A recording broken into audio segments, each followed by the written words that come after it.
everyone. Just so you know, if you have a QR reader, you might want to get it out if you're interested to use that. If you don't know what that is, don't worry. I'm Caleb. I'm a professor.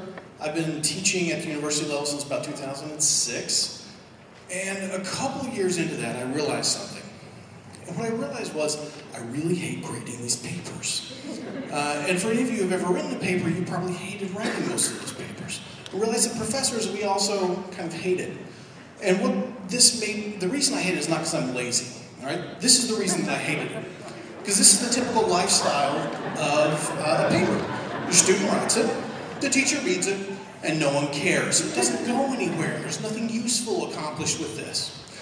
But I thought, well, what if we could harness all the effort and all the work that was being used to write these papers, and we combine it with something like a wiki, where you're able to use this information or shoot this information out to everyone. What would happen? What sort of amazing things would happen? Well, I didn't know, so as a scientist, I wanted to find out. So what I did was I took my abnormal psychology class, which is an upper division course. I figured that'd be good because maybe they would be less terrible writers. And I could break things down into pretty easily sort of digestible chunks of information and get them out there.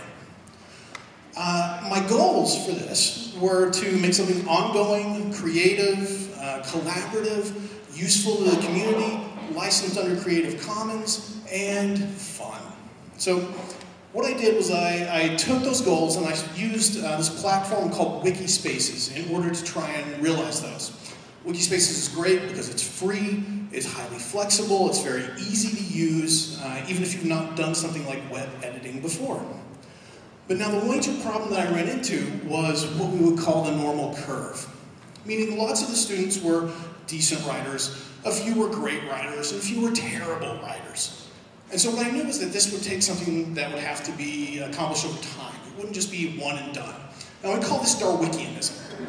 And so what happens is I make a contribution, you improvement, he improves her improvement, he improves the improvement of the improved improvement, and everyone then improves the improvements of the improved improvements, and then I make a new piece, which is really nice.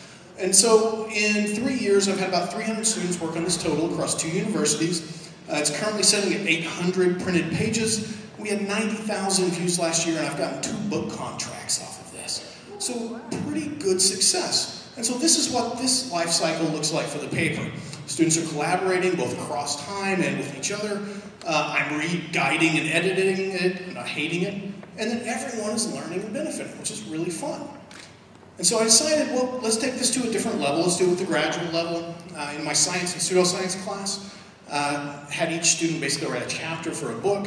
It went fantastic, like my student Shelley Spalding's work on water cryptids, like the Loch Ness Monster and mermaids.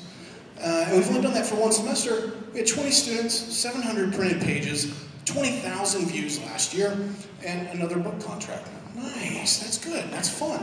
And I thought, okay, well, where do we go from here? You know, where do we go from here?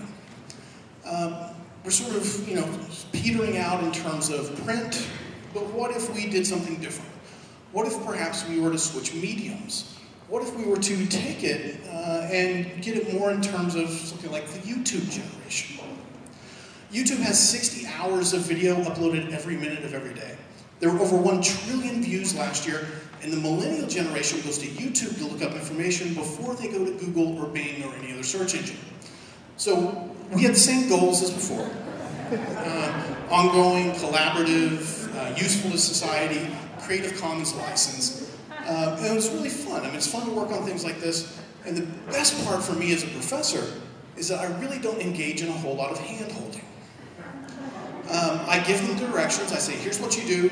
I created some documentaries to show them how to make documentaries. I give them guidelines, tell them where to get equipment. And I say, go, do it. And these are psychology students. And it's amazing. We've created 28 students have created 17 videos at this point in time. This was 2 weeks ago. We had 15,000 views. Today we have over 18,000 views. And so these students' works are getting seen by thousands of people instead of just one who's tired of grading, which is really nice. Now, I did facepalm a few times during some of the questions that were asked because I hadn't provided enough structure, but this is an ongoing experiment. So what's really nice is we're able to fix that, change that. And so right now, I'd say we're doing things that are very nice. And things are going just really well for us. And it's a good example of how you can take something that's hated and make it fun. Students enjoy it, they love it, they have a good time. Thank you very much.